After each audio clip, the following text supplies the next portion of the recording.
നമ്മളുടെ ജീവിതത്തിൽ ഇപ്പോഴും ഈശോ അതിനോട് ചേർന്ന് വരാൻ പറ്റുന്നത് എന്തുകൊണ്ടാണ്? ആരെയും പിതാവെന്ന് വിളിക്കരുതെന്ന് പറയുമ്പോൾ നമ്മൾ അപ്പനെ പേര് വിളിക്കണം എന്നല്ല എൻ്റെ അർത്ഥം.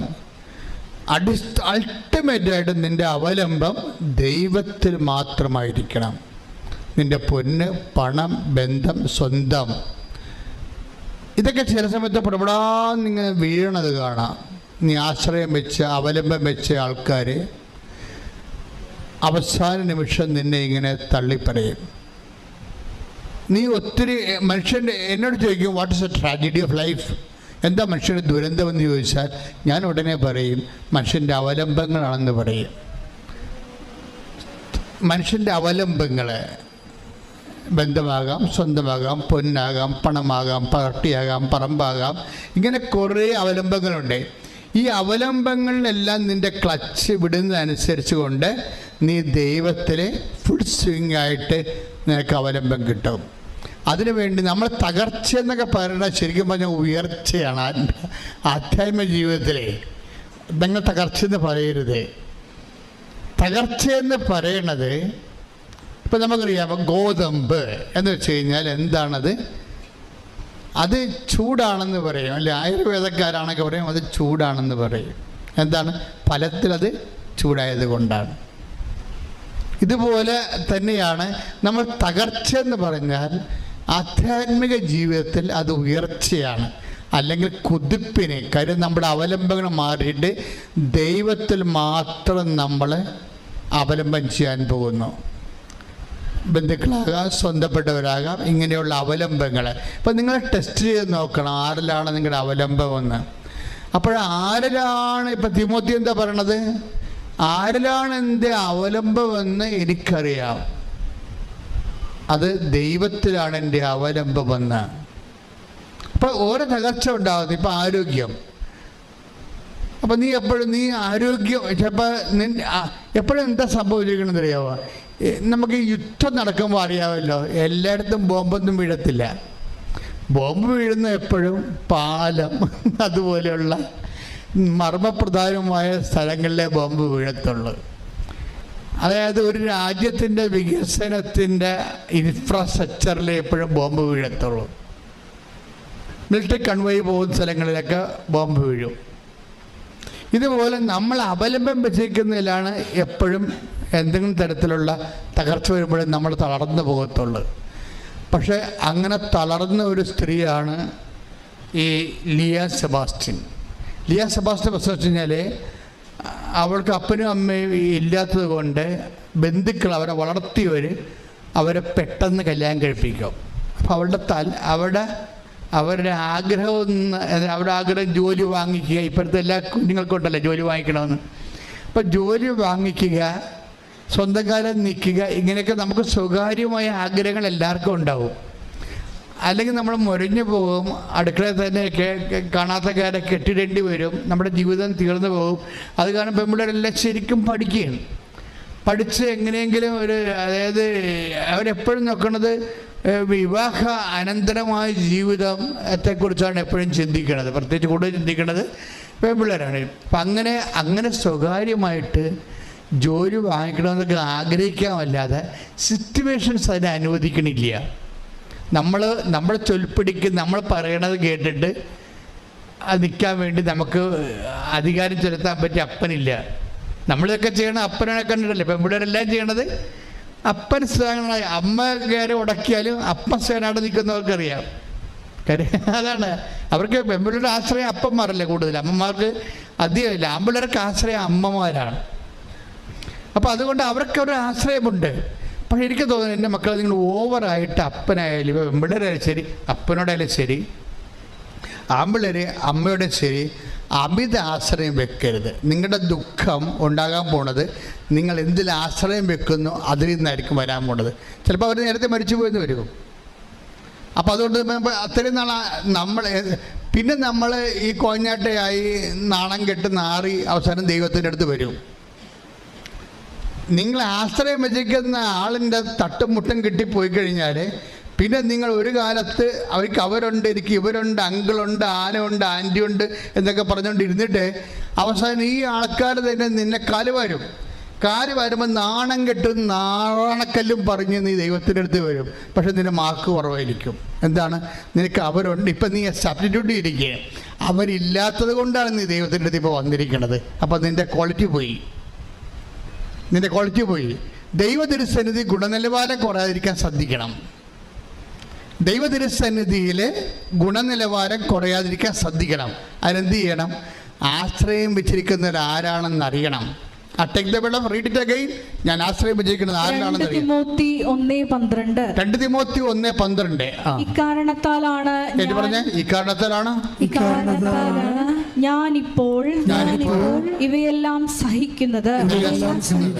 ഞാൻ അതിൽ ലജ്ജിക്കുന്നില്ല.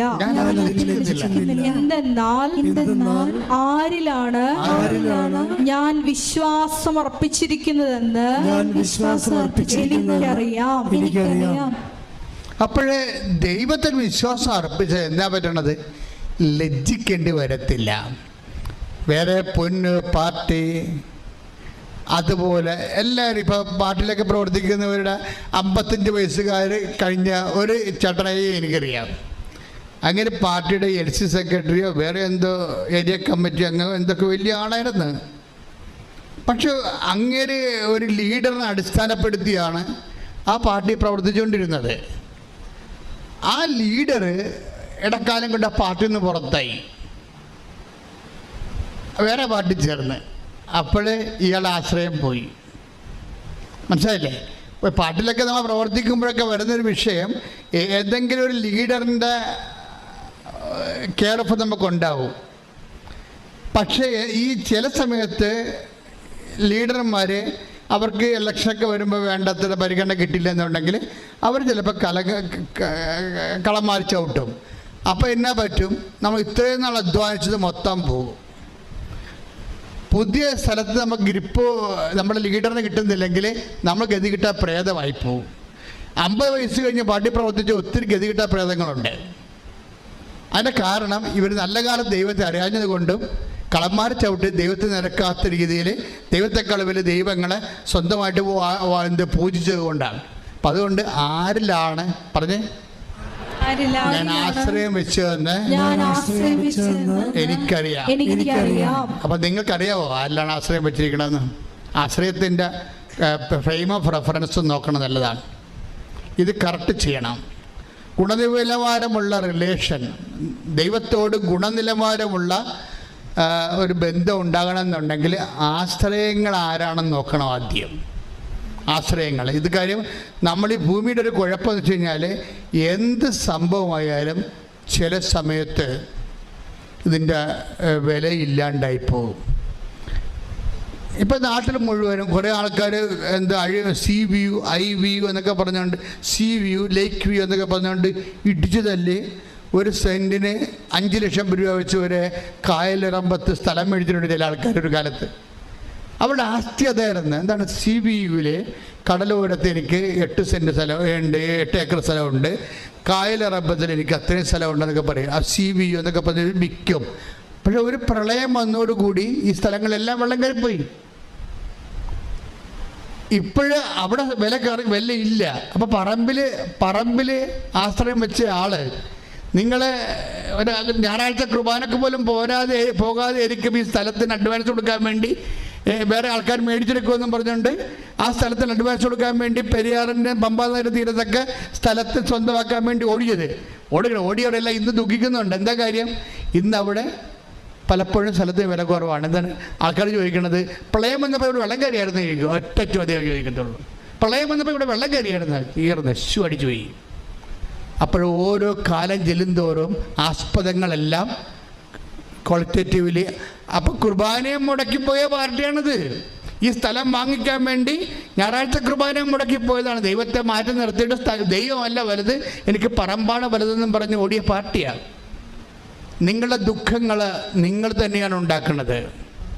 ഓരോ മനുഷ്യൻ്റെ ദുഃഖം ദൈവത്തെ അറിയാത്തത് കൊണ്ടുണ്ടാകുന്നതാണ് ഓരോരുത്തർ. അപ്പം നിങ്ങൾ ഇതുകൊണ്ട് എപ്പോഴും ദൈവമായിട്ടൊരു ആലോചന, ഒരു ബന്ധം, റെസ്പെക്റ്റ്, അതായത് ഒരു അടുപ്പമുള്ള ബന്ധം സൂക്ഷിച്ചു കഴിഞ്ഞാൽ നമുക്ക് പ്രൊട്ടക്ഷൻ കിട്ടും തലയ്ക്ക്. നമുക്ക് ഏറ്റവും വലിയ വേണ്ടത് ദൈവം പറഞ്ഞിരിക്കുന്നത് എന്താണ്? ഏറ്റവും കൂടുതൽ പ്രൊട്ടക്ഷൻ വേണ്ടത് എന്തിനാണ്? ഹൃദയത്തിനും തലക്കുമാണ് പ്രൊട്ടക്ഷൻ വേണ്ടത്. കാര്യം ഇതാണ് ഇത് ഉള്ളിൽ വെച്ചിരിക്കുന്ന കാര്യം. കള്ളിൻ്റെ അകത്തല്ല, തലയുടെ അകത്തല്ല തലച്ചോണ്ടിരിക്കണത് അല്ല. ഇവിടെ നമുക്ക് അനക്കാൻ പറ്റത്തില്ലല്ലോ. താടി ഇങ്ങനെ അനക്കാൻ പറ്റത്തില്ല, മേലിലോട്ടൊന്നും ചെയ്യാൻ പറ്റത്തില്ല. അതൊക്കെ അനക്കാൻ പറ്റുമെങ്കിൽ മനുഷ്യൻ തന്നെത്താൻ തല്ലി ചത്തുപോയണം. അതുകൊണ്ട് ഈ അനക്കാൻ പറ്റാത്ത സ്ഥലത്താണ് തലച്ചോറ് വെച്ചിരിക്കുന്നത്. ഹൃദയം കുറേ വാരിപ്പറ്റിനെ കൊണ്ട് പൊതിഞ്ഞ് വെച്ചിരിക്കുകയാണ്. ഈ രണ്ട് ഫാക്കൽറ്റീസിന് നല്ല സംരക്ഷണം വേണം. പക്ഷേ അതേസമയം തന്നെ അതിൻ്റെ വ്യാപാരങ്ങൾക്ക് ദൈവസംരക്ഷണമാണ് വേണ്ടത്. നിൻ്റെ ഹൃദയ വ്യാപാരങ്ങൾക്കും ബുദ്ധി വ്യാപാരങ്ങൾക്കും വേണ്ടത്. അങ്ങനെ വചനമുണ്ടല്ലോ, ഫിലിപ്പിയർ വായിച്ച് നോക്കിയേ, ചിന്തകളെയും ബുദ്ധികളെയും. ഫിലിപ്പിയർ 4:6 അല്ലേ? ഫിലിപ്പി 4:6-7. ഫിലിപ്പിയർ 4:6-7. ഒന്നിനെ കുറിച്ചും ആകുലരാകേണ്ട. പറഞ്ഞേ, ഒന്നിനെ കുറിച്ചും ആകുലരാകേണ്ട. പ്രാർത്ഥനയിലൂടെയും അപേക്ഷയിലൂടെയും കൃതജ്ഞതാ സ്തോത്രങ്ങളോടെ നിങ്ങളുടെ യാചനകൾ ദൈവസന്നിധിയിൽ അർപ്പിക്കുവിൻ. അപ്പോൾ നമ്മുടെ എല്ലാ ധാരണയെയും അതിലംഘിക്കുന്ന ദൈവത്തിന്റെ സമാധാനം നിങ്ങളുടെ ഹൃദയങ്ങളെയും ചിന്തകളെയും യേശുക്രിസ്തുവിൽ കാത്തുകൊള്ളും. അപ്പൊ ക്രിസ്തുവിന് ഈ ബുദ്ധിയും ഹൃദയവും യേശുക്രിസ്തുവിനെ ഏൽപ്പിക്കണം. വേറെ ആരും ഏൽപ്പിച്ചിട്ട് കഥയുമില്ല. ഇതിനാണ് പ്രാർത്ഥനാ ജീവിതം എന്ന് പറയുന്നത്. ഇതിനാണ് ഉടമ്പടി ജീവിതം എന്ന് പറയുന്നത്. എന്താണ്? അതായത് വേറെ ആര് ഈ ബുദ്ധിയും അതുപോലെ തന്നെ ഈ ബുദ്ധിയും ഈ ഹൃദയവും കൈകാര്യം ചെയ്താലും നാളെ അറ്റാക്ക് ഉറപ്പാണ്, നാളെ സ്ട്രോക്ക് ഉറപ്പാണ്. ഈ സംഭവം ആദ്യമേ ഏൽപ്പിക്കേണ്ടത് ആരെയാണ്? ഒന്ന് പ്രാർത്ഥിച്ച് തലേ കൈ വെച്ച്, ഇടത് കൈ കൊണ്ട് നെഞ്ചിലോ വലത് കൈ കൊണ്ട് തലയിൽ കൈ വെച്ച് അച്ഛൻ്റെ കൂടെ ചെന്ന് പ്രാർത്ഥിച്ച്, കർത്താവേ, കഴിഞ്ഞ കാലങ്ങളിൽ എൻ്റെ ഹൃദയത്തെയും ബുദ്ധിയെയും കൈകാര്യം ചെയ്യാൻ ദൈവത്തിൻ്റെതല്ലാത്ത ശക്തി കേന്ദ്രങ്ങളെ ഞാൻ ആശ്രയിച്ചു പോയിട്ടുണ്ട്. കർത്താവേ, ബുദ്ധിയെയും ഹൃദയത്തെയും പൂർണ്ണമായും നിനക്ക് സമർപ്പിക്കുന്ന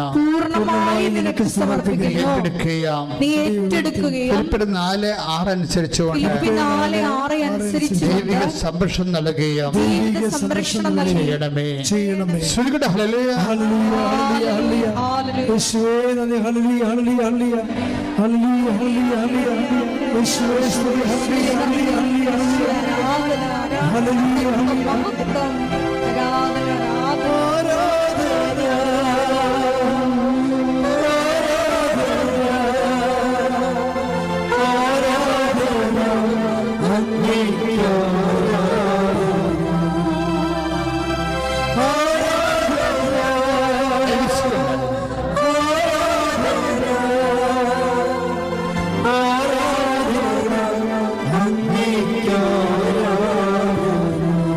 പരിശുദ്ധ പരമദിവ്യകാരുണ്യത്തിന് അപ്പൊ ലിയ സെബാസ്റ്റിന്റെ കല്യാണം കഴിഞ്ഞു. അവളുടെ ആഗ്രഹങ്ങൾ അങ്ങനെ തന്നെ ഇരിക്കുന്നു. അത് നടപ്പിൽ വരുത്താൻ അവൾക്ക് അവലംബമാകാൻ അപ്പനും അമ്മയില്ല.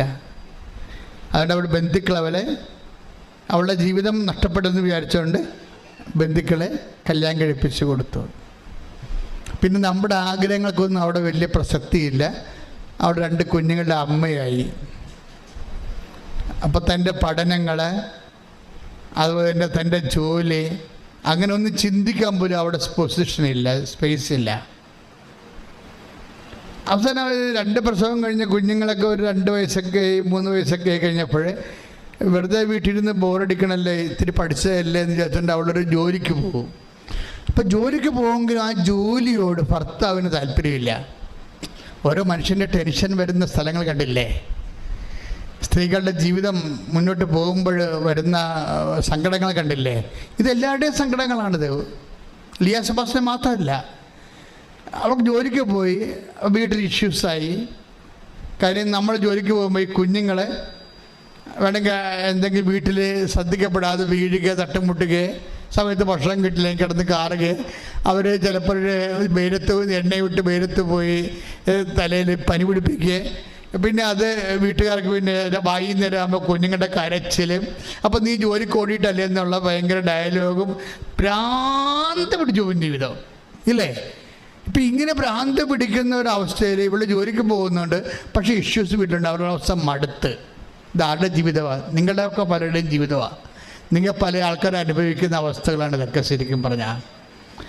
ഒക്കെ ഇത് മടുത്ത് പിന്നെ വെറുതെ വീട്ടിലും ജോലിയിലും അവിടെ പ്രശ്നങ്ങളുണ്ട്, പിന്നെ വീട്ടിലും ഇങ്ങനെ പ്രശ്നമാണ്. അയാൾ നിർത്തിയേക്കാന്ന് വിചാരിച്ചു, ജോലി അങ്ങനെ നിർത്തി. ഇപ്പം ഭർത്താവിൻ്റെ ഒരു വഴക്ക് കുറഞ്ഞ്. ഇപ്പോൾ ഒരു ലേഡി അനുഭവിക്കുന്ന സ്വകാര്യ സങ്കടങ്ങളും സംഘർഷങ്ങളും ഉടമ്പടി എങ്ങനെ കൈകാര്യം ചെയ്യുന്നു? അല്ലെങ്കിൽ ഒരു ബോയ്, അല്ലെങ്കിൽ ഒരു ഒരു പുരുഷൻ അനുഭവിക്കുന്ന സ്വകാര്യ സങ്കടങ്ങൾ, നിങ്ങളത് ഉടമ്പടിയെ ആ ഒരു പെർസ്പെക്റ്റീവിൽ പഠിക്കുമ്പോഴാണ് നമ്മൾ ഞെട്ടിപ്പോണത്. ദൈവം ഈ കാലഘട്ടത്തിന് പറ്റിയ പ്രെയർ ഓഫ് ദിസ് ടൈം, ഈ കാലത്തിന് പറ്റിയ ഒരു പ്രാർത്ഥന. അതുകൊണ്ടാണ് നിങ്ങളെല്ലാം ഇങ്ങനെ രക്ഷിക്കണം ഇവിടെ. എന്തുകൊണ്ടാണ്? കർത്താവ് നിങ്ങളോട് സംസാരിക്കുമെന്ന് നിങ്ങൾക്കറിയാം. അമ്മ മാതാവ് നിങ്ങൾക്ക് വേണ്ടി മാധ്യസ്ഥം വഹിക്കാൻ നിങ്ങൾക്കറിയാം. നിങ്ങളുടെ പച്ചയായ ജീവിതമാണ് ദൈവം ഇവിടെ കൈകാര്യം ചെയ്യണം നിങ്ങൾക്കറിയാം. ഇന്നല്ലെങ്കിൽ നാളെ ദൈവം നിങ്ങളെ സ്പർശിക്കും. ഇപ്പം തന്നെ അത് സ്പർശിക്കാൻ വേണ്ടി അശക്തമായി സ്തുതിക്കട്ടെ. ഹല്ലേലൂയ.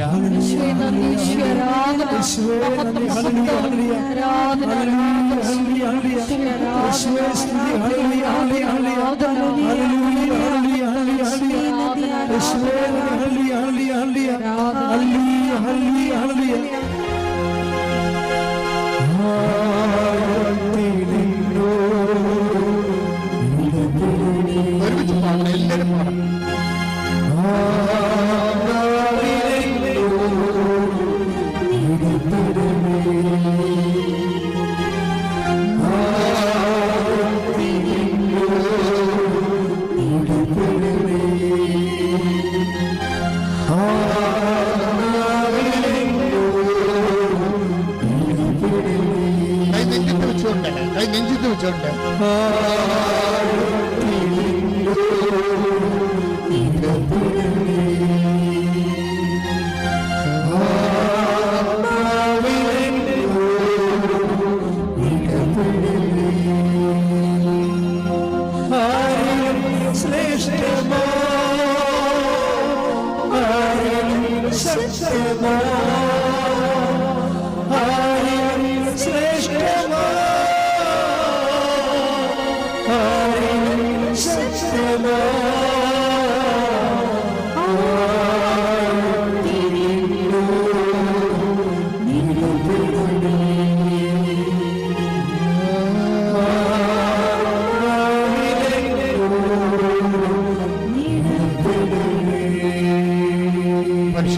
ദിവ്യകാരുണ്യത്തിന്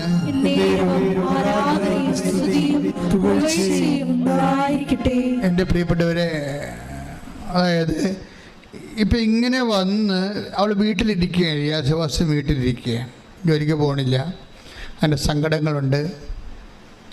നമുക്ക് സ്വകാര്യമായ, നമ്മുടെ ലേഡീസിന് സ്വകാര്യമായ കുറേ ആവശ്യങ്ങളൊക്കെ ഇല്ലേ, അതിനൊക്കെ മറ്റുള്ളവരോട് കൈ നീട്ടണ്ടേ? അത് ചിലർക്ക് ഭയങ്കര സങ്കടമായിരിക്കും.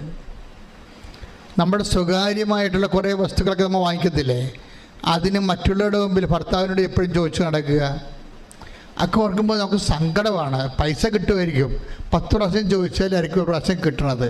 അത് നല്ല മോന്തിയായിട്ട് ചിലപ്പോൾ കിട്ടിയെന്ന് വരത്തില്ല. ഞാൻ ഈ കേസ് പറയുകയല്ല, പൊതുവെയുള്ള ലേഡീസ് ചില ആൾക്കാർ അനുഭവിക്കണം, എല്ലാവരും അല്ല കേട്ടോ. നിങ്ങൾക്ക് വലിയ മെഡിക്കൽ കാണുന്നത് എനിക്കറിയാം. പക്ഷേ എങ്കിലും നിങ്ങളുടെ കൂട്ടത്തിൽ കുറേ പേര് വല്ലാത്ത സംഘർഷം അനുഭവിക്കുന്നുണ്ട്. അപ്പോൾ ഇവർക്കിത് വലിയൊരു പ്രയാസമായി.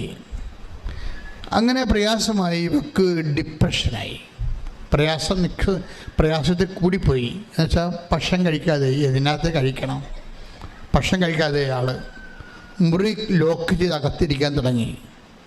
ഓക്കെ, അപ്പം നിസ്സാരം ഇവിടെ ഇത് അവസാനിക്കണില്ലേ കാര്യങ്ങൾ? ഇപ്പോൾ വർഷങ്ങളായത് കണ്ട മനസ്സ് ഇടിഞ്ഞ് അവസാനം ഡിപ്രഷൻ കൂടായി, ഉറക്കമില്ലാതെയായി, അകത്തിരിക്കുകയാണ്. 2 കുഞ്ഞുങ്ങളുണ്ടെന്ന് നോക്കണം, കുഞ്ഞുങ്ങൾക്ക് ഭക്ഷണം കൊടുക്കണില്ല. അപ്പം അമ്മമാർ എന്തെല്ലാം പ്രശ്നമുണ്ടെങ്കിൽ ശരി, കുഞ്ഞുങ്ങൾക്ക് ഭക്ഷണം കൊടുക്കുമല്ലേ, അവരെ കുളിപ്പിക്കും. കാര്യം 2-3 വയസ്സുള്ള കുഞ്ഞുങ്ങളെയൊക്കെ നമുക്ക് ശ്രദ്ധിച്ചില്ലെങ്കിൽ കുഞ്ഞുങ്ങൾ പോകും, പൊട്ടായി പോകും. അപ്പോൾ അതുങ്ങളെപ്പോലും ശ്രദ്ധിക്കാത്ത അവസ്ഥയിൽ ഇവിടെ മനസ്സ് കൺട്രോൾ പോയി. അതുങ്ങളെപ്പോലും സ്വന്തം കുഞ്ഞുങ്ങളെ പോലും സമയത്ത് ഭക്ഷണം കൊടുക്കാൻ അവൾ കുളിക്കണില്ല, അവൾ കുളിക്കാൻ തോന്നണില്ല, അവൾ ഭക്ഷിക്കാൻ തോന്നണില്ല. എന്നാത്ത ഇതൊക്കെ ചെയ്യണമെന്നുള്ള തീർന്ന ജീവിതം പോയി. ഇനി ചാകണ വരെ ഇങ്ങനെ ജീവിക്കുക. അതുകൊണ്ട് ഇങ്ങനെ ഒരു സൈലൻറ്റ് സൂയിസൈഡ് ടെൻഡൻസി ആളിന് ഡെവലപ്പ് ചെയ്തിരിക്കുകയാണ് ഈ മുറി ലോക്ക് ചെയ്തുകൊണ്ട്. അപ്പം അമ്മായിയമ്മ പക്ഷെ ബെസ്റ്റാണ്. അമ്മായിയമ്മ വന്ന് എപ്പോഴും കണ്ണീരോടെ വിളിക്കുന്നുണ്ട്, വാമോളെ കഴിക്കുമോളെ, ഇങ്ങനെ ഇരുന്നാൽ എത്ര കാലം ഇരിക്കുന്നീ എന്നൊക്കെ പറയുന്നുണ്ട്. പക്ഷെ അവൾക്ക് നമുക്ക് അവളെ കുറ്റം പറയാൻ പറ്റത്തില്ല. അവൾക്ക് അത്രയും സങ്കടം അങ്ങോട്ട് കയറിപ്പോയിട്ട് സങ്കടം തലക്കടിച്ച് പോയിരിക്കുകയാണ്. അത് കാരണം ഒരു ആശ്വാസവാക്ക് അവളെ ഏൽക്കണില്ല. ഒരു ദിവസം ഒരു ഉടമ്പടി ധ്യാനം ഇങ്ങനെ ഒരു 2 മാസമോ 2 ആഴ്ചയായി ഇങ്ങനെ ഇരിക്കണത്. അപ്പം ജീവിതം തീർന്നു. എപ്പോഴെങ്കിലും ഒരു മരണം വരും, അപ്പം കണ്ടുമുട്ടാം, ഞാനായിട്ട് മരിക്കണില്ല എന്നൊക്കെ ഉള്ളൊരു മാനസികാവസ്ഥയിൽ അങ്ങനെ കഴിഞ്ഞു പോകുന്ന ദിവസങ്ങളാണ്. പെട്ടെന്ന് ഇവളുടെ മൊബൈലിൽ ഒരു ഇൻസ്റ്റഗ്രാമിൽ ആരോ നമ്മുടെ ഈ ഉടമ്പടി ധ്യാനത്തിൻ്റെ ഒരു കഷ്ണം വെട്ടിയിട്ട് കൊടുത്ത്. ആ കൊടുത്തതല്ല, ഇങ്ങനെ ഇപ്പോൾ ആൾക്കാർ ചെയ്യുന്നുണ്ടല്ലോ, കുറേ പ്രേക്ഷിത പ്രവർത്തനം ചെയ്യുന്നുണ്ടല്ലോ ആൾക്കാർ. അതൊക്കെ വലിയ പ്രേക്ഷിത പ്രവർത്തനമാണേ. നമ്മളറിയാത്ത ആൾക്കാരൊക്കെ ഇങ്ങനെ ഉടമ്പടി ധ്യാനം എടുത്ത് കട്ട് ചെയ്ത് സാക്ഷ്യം കട്ട് ചെയ്തൊക്കെ ഇട്ടേക്കാണ്. അതിനേക്കാൾക്ക് വലിയ സുവിശേഷ വില ഒന്നുമില്ല. അപ്പം അതുകൊണ്ട് അങ്ങനെ ഒരു ഇൻസ്റ്റഗ്രാമിൽ ഇവിടെ ഒരു വചനം കേട്ട്, അത് എന്താ കേട്ടതെന്ന് വെച്ചാൽ ഉടമ്പടി ധ്യാനമാണ്. ക്രിസ്തുവിൻ്റെ മുമ്പിൽ നീ മുട്ടുമടക്കിയാൽ പിന്നെ ആരുടെ മുമ്പിൽ നിനക്ക് മുട്ടുമടക്കേണ്ടി വരത്തില്ലെന്ന്. Praise the lord. ശ്രുതികട ഹല്ലേലൂയ.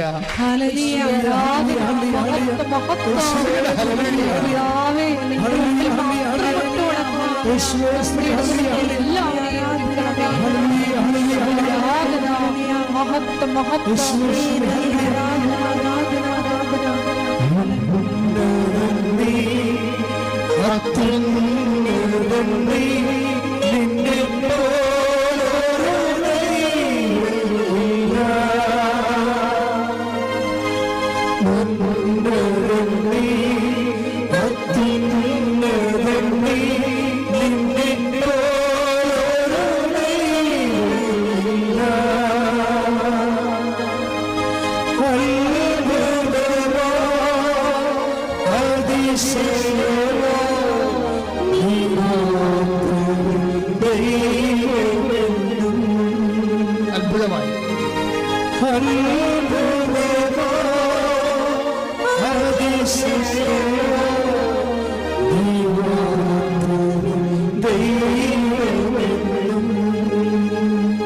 അതായത് എപ്പോഴും മക്കളെ നിന്നെ രക്ഷിക്കാനുള്ള ഒരു അഗ്നി ചാരത്തിൽ പൊതിഞ്ഞ് ദൈവം നിൻ്റെ ഉള്ളിൽ നിക്ഷേപിച്ചിട്ടുണ്ട്. ക്ലേശകാലങ്ങളിൽ നീ ഇതാണ് അറിയേണ്ടത്. നിന്നെ രക്ഷിക്കാനുള്ള ഒരു അഗ്നി ദൈവം ചാരത്തിൽ പൊതിഞ്ഞ് നിൻ്റെ ഉള്ളിൽ തന്നെ നിക്ഷേപിച്ചിട്ടുണ്ട്. ലിയസഭാസ് എന്താ സംഭവിച്ചിരിക്കുന്നത്? വിശ്വാസത്തിൻ്റെ അഗ്നി. ഇപ്പം സങ്കടമാണ് ഭയങ്കര, തകർച്ചയാണ് ഭയങ്കര, ജീവിതം തീർന്നിരിക്കുകയാണെങ്കിലും വിശ്വാസത്തിൻ്റെ ഒരു അഗ്നി. അതിൻ്റെ അഗ്നിക്കൊണ്ട ഗുണമെന്ന് വെച്ചാൽ അത് പെട്ടെന്ന് വചനങ്ങൾ കാറ്റടിച്ചു കഴിഞ്ഞാൽ അത് കത്തും. ഈ ചാരം മൂടിയ അഗ്നി, അവളുടെ വിശ്വാസത്തിൻ്റെ അഗ്നി, ഈ ഉടമ്പടി ധ്യാനത്തിൻ്റെ കാറ്റടിച്ചു കഴിഞ്ഞപ്പോൾ ഈ ചാരം പറന്നു പോയിട്ട് ഈ സാധനം കത്തി പെട്ടെന്ന്. എന്താണ് പറഞ്ഞിരിക്കുന്നത്? നീ ക്രിസ്തുവിൻ്റെ മുമ്പിൽ മുട്ടുമുടക്കിയാൽ പിന്നെ ആടെ മുമ്പിൽ മുട്ടുമുടക്കേണ്ട ആവശ്യം വരുത്തിയില്ല. അത് ഞാൻ പോലും അറിയാതെ ഇവിടെ നിന്നുകൊണ്ട് കർത്താവ് പറയിപ്പിച്ചതാ. ആർക്കോ വേണ്ടി പറയിപ്പിക്കണാണിത്. ഈശോ ഉദ്ദേശിക്കുന്നുണ്ട് ആൾക്കാരെയൊക്കെ. തകർന്ന് തരിപ്പണമായി 0- ഇരിക്കുന്ന ആൾക്കാരെ കർത്താവ് മനസ്സിൽ കാണുന്നുണ്ട്. ദൈവത്തിൻ്റെ സ്നേഹമാണ് ദൈവത്തിൻ്റെ വചനം. ശ്രദ്ധിക്കട്ടെ.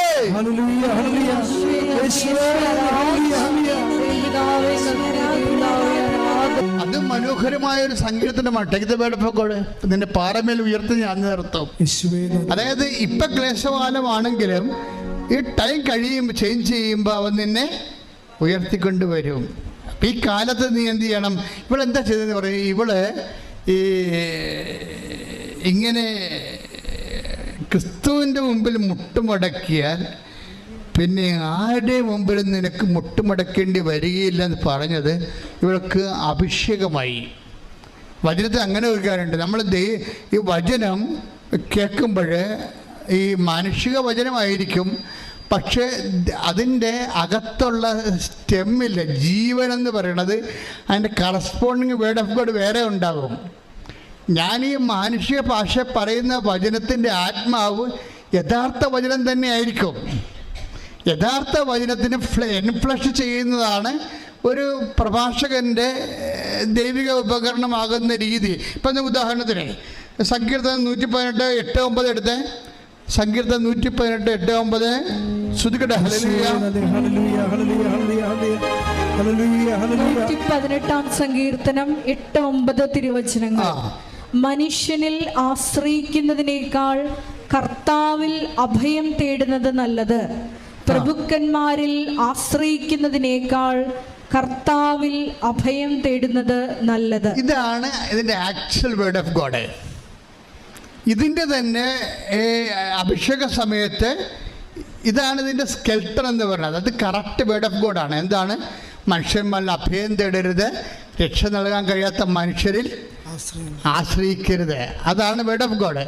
അതിൻ്റെ തന്നെ വേറൊരു വേർഷനാണ് ഈ പറയുന്നത്. എന്താണ്? നിങ്ങൾ ക്രിസ്തുവിൻ്റെ മുമ്പിൽ മുട്ടുമടക്കിയാൽ വേറെ ആരുടെ മുമ്പിൽ നിങ്ങൾക്ക് മുട്ടുമടക്കേണ്ടി വരത്തില്ല. ഇപ്പം നമ്മൾ എത്ര പേരുടെ മുമ്പിൽ മുട്ടുമടക്കുന്നുണ്ട്? ഇൻസ്റ്റാൾമെൻറ്റുകാരൻ്റെ കയ്യിൽ മുട്ടുമടക്കണം, പലിശക്കാരൻ്റെ അടുത്ത് മുട്ടുമടക്കണം, ബാങ്ക് മാനേജറിൻ്റെ അടുത്ത് മുട്ടുമടക്കണം, അല്ലേ? ഇങ്ങനെ ലോകത്തിലുള്ള ഓരോ മനുഷ്യന്മാരുടെ മുട്ടുമടക്കി പ്രഖ്യാപിത അടിമയായിട്ട് ജീവിക്കണം നമ്മൾ. ഈ അടിമ ജീവിതം അവസാനിപ്പിക്കാൻ കർത്താവ് തന്നെ തിരിച്ചു വിളിക്കുന്നു. കൈയടിച്ച് ശ്രദ്ധിക്കട്ടെ.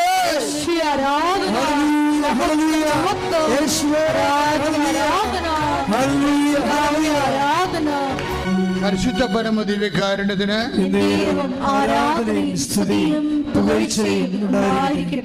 പാറമേൽ കയറ്റി നിർത്തും. Take the word of God. ശ്രുതിക്കട്ടെ. ഹല്ലേലൂയ, ഹല്ലേലൂയ, ഹല്ലേലൂയ, ഹല്ലേലൂയ. യേശുവേ നന്ദി. 27 സങ്കീർത്തനം 5 തിരുവചനം. 27 സങ്കീർത്തനം 27:5. ക്ലേശകാലത്ത് അവിടുന്ന് തൻ്റെ ആലയത്തിൽ എനിക്ക് അഭയം നൽകും. തൻ്റെ കൂടാരത്തിനുള്ളിൽ എന്നെ ഒളിപ്പിക്കും. എന്നെ ഉയർന്ന പാറമേൽ നിർത്തും. ഈ ക്ലേശകാലത്ത് ദൈവം സംരക്ഷിക്കുന്ന രീതികളാണ്. അപ്പോൾ ദൈവ സംരക്ഷണം എപ്പോഴായാലും ക്ലേശകാലത്തായാലും ഉണ്ടാകും. പക്ഷെ നീ അത് ശ്രദ്ധിക്കണമെന്നേ ഉള്ളത്. ഇപ്പം ലിയ സെബാസ്റ്റ്യൻ ശ്രദ്ധിച്ചു. ആ ഒരു ശ്രദ്ധ എന്ന് പറയുന്നത് ദൈവം ഇന്നല്ലെങ്കിൽ നാളെ വന്ന് എന്നെ വിളിക്കും. ഞാൻ മുറി അടച്ചിട്ട് ഭക്ഷണം കഴിക്കാതെ ഡിപ്രസ്ഡായിട്ട് കരഞ്ഞു തല്ലി എൻ്റെ ജീവിതം പോലും ഇനി എനിക്ക് എന്തിനെന്ന് പറഞ്ഞ ബാധ്യതയായിട്ടിരിക്കണമെങ്കിലും എപ്പോഴെങ്കിലും കർത്താവ് എൻ്റെ അടുത്ത് വരും എന്നുള്ള ഒരു ഓർമ്മ അവൾക്കുണ്ട്. ആ ഓർമ്മയിലാണ് ഈ വചനം അവളെ സ്പർശിക്കുന്നത്. എന്താണ്? നീ ക്രിസ്തുവിൻ്റെ മുമ്പിൽ മുട്ടുമടക്കിയാൽ വേറെ ആരുടെ മുമ്പിലും മുട്ടുമടക്കേണ്ടി വരത്തില്ല. അപ്പോൾ അവളത് നോക്കിയപ്പോഴിത് ഉടമ്പടി എന്നും പറഞ്ഞ് ഒരു ധ്യാനം നടത്തുന്ന സ്ഥലത്ത് നിന്ന് വന്നതാണ് അവർക്ക് മനസ്സിലായി. അവർക്ക് ഈ കൃപാസനത്തെ കുറിച്ച് അറിയത്തില്ല. ഈ മൊബൈൽ ഈ കാലത്ത് എന്തുമാത്രം ഏറ്റവും വലിയ സുവിശേഷ വില ചെയ്യണ മൊബൈലാണ്. അതാണ് രസം. മൊബൈലിലൂടെ വന്ന സാധനമാണ്. അപ്പോൾ അത് നോക്കിയെടുത്തപ്പോൾ ഇത് കൃപാസനം. പിന്നെ കൃപാസനത്തിലെ ധ്യാനങ്ങൾ കേൾക്കാൻ തുടങ്ങി. ധ്യാനങ്ങൾ ഉടമ്പടി ധ്യാനങ്ങൾ കേൾക്കാൻ തുടങ്ങി. ആരാധന കൂടാൻ തുടങ്ങി. അപ്പോൾ ആരാധന കൂടിയപ്പോൾ ദൈവം അവരെ സ്പർശിച്ചിട്ട് അവൾ മുറി തുറന്ന് പുറത്ത് വന്ന് അവൾ സംസാരിക്കാൻ തുടങ്ങി, ഭക്ഷണം കഴിക്കാൻ തുടങ്ങി, കുളിക്കാൻ തുടങ്ങി, കുഞ്ഞുങ്ങൾ നോക്കാൻ തുടങ്ങി. എല്ലാം മാറി. എല്ലാം മാറിയിട്ട് ഇവൾ അമ്മയോട് പറയും, അമ്മ എനിക്കൊരു 500 രൂപ തരുമെന്ന് ഇരിക്കും. അമ്മ എനിക്കൊരു 500 രൂപ തരുക. അപ്പം എന്തിനടി?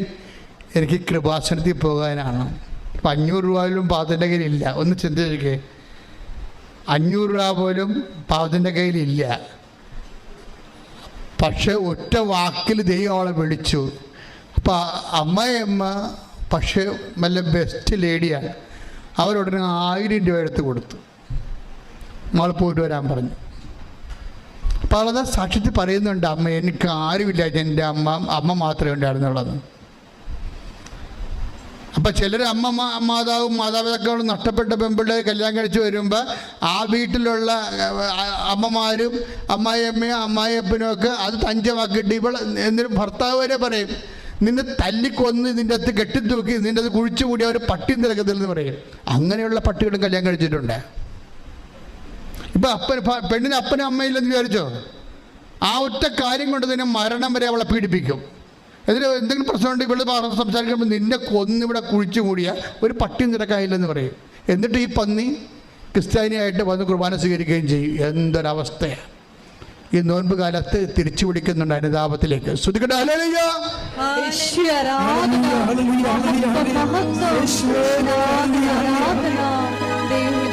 ആരാധന